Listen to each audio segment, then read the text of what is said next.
ಬಾಂಗ್ಲಾದೇಶದಲ್ಲಿ ನಡೆಯುತ್ತಿರುವ ಹಿಂದೂಗಳ ಮೇಲಿನ ದಾಳಿಯನ್ನು ಖಂಡಿಸಿ ಶಾಸಕರಾದ ಟಿ.ಎಸ್. ಶ್ರೀವತ್ಸ ನೇತೃತ್ವದಲ್ಲಿ ಮೌನ ಪ್ರತಿಭಟನೆ ನಡೆಸಲಾಯಿತು. ಬಿಜೆಪಿಯ ಕೃಷ್ಣರಾಜ ಕ್ಷೇತ್ರದ ವತಿಯಿಂದ ಮೈಸೂರು ಮಹಾನಗರ ಪಾಲಿಕೆಯಿಂದ ಆರಂಭವಾಗಿ ಸಿಟಿ ಬಸ್ ಸ್ಟ್ಯಾಂಡ್ ತನಕ ಭಿತ್ತಿ ಪತ್ರವನ್ನು ಕೈಯಲ್ಲಿ ಹಿಡಿದು ಮೌನ ಪ್ರತಿಭಟನೆ ನಡೆಸಿದರು.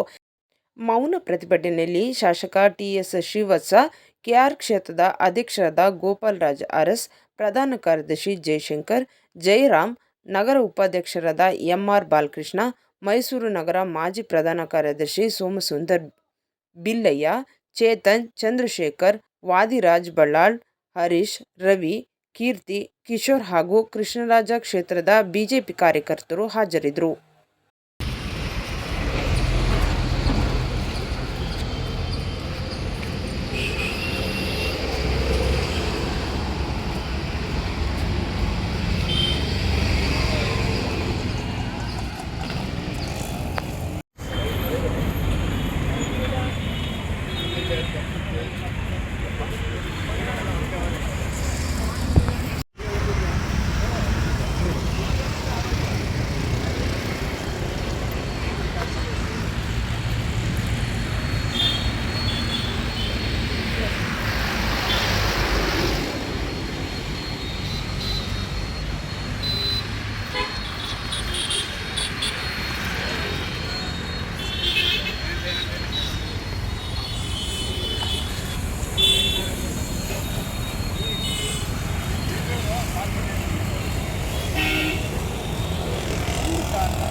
ಬಾಂಗ್ಲಾದೇಶದಲ್ಲಿ ಏನು ಹಿಂದೂಗಳ ಮೇಲೆ ಆಗ್ತಾ ಇರುವಂಥ ಹಲ್ಲೆಯನ್ನು ಖಂಡಿಸಿ ಇವತ್ತು ಫುಟ್ಪಾತಲ್ಲಿ ಜನಕ್ಕೆ ತೊಂದರೆ ಆಗದೆ ಇರೋಂಗೆ, ಆದರೆ ಜನಗಳ ಗಮನ ಸೆಳೆಯುವಂಗೆ ಪ್ರತಿಭಟನೆ ಮಾಡಬೇಕು ಅಂಥೇಳಿ ಇಡೀ ದೇಶಾದ್ಯಂತ ಕರೆ ಕೊಟ್ಟಿದ್ದಾರೆ.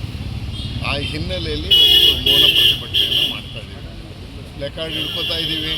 ಒಂದು, ಬಾಂಗ್ಲಾದೇಶದ ಹಿಂದೂಗಳಿಗೆ ನೆರವಿಗೆ ನಾವೆಲ್ಲರೂ ಧಾವಿಸ್ಬೇಕು ಮತ್ತು ಸರ್ಕಾರ ಭಾಳ ಬೇಗನೆ ಮುತುವರ್ಜಿ ತಗೊಂಡು ಮಾಡುವಂಥ ಕೆಲಸಕ್ಕೆ ನಮ್ಮ ಸಪೋರ್ಟು ಇರುತ್ತೆ ಅನ್ನುವಂಥ ಸಂದೇಶವನ್ನು ಕೊಡಬೇಕು ಅಂಥೇಳಿ ಇವತ್ತು ಈ ಮೌನ ಪ್ರತಿಭಟನೆಯನ್ನು ಸಿಟಿ ಬಸ್ ಸ್ಟ್ಯಾಂಡ್ ಮುಂದೆ ಮಾಡ್ತಾರೆ. ಇಡೀ ಕೃಷ್ಣರಾಜ ಕ್ಷೇತ್ರದ ವ್ಯಾಪ್ತಿಯ 19 ವಾರ್ಡ್ಗಳಲ್ಲಿ ಒಂದು ವಾರ್ಡ್ಗೆ 3 ಕಡೆ ಆ ರೀತಿ ಪ್ಲ್ಯಾನ್ ಮಾಡಿದ್ದೀವಿ. ಸರ್ಕಲ್ಗಳಲ್ಲೆಲ್ಲ ಇಡೀ ದಿವಸ ಇವತ್ತು ನಡೆಯುತ್ತೆ.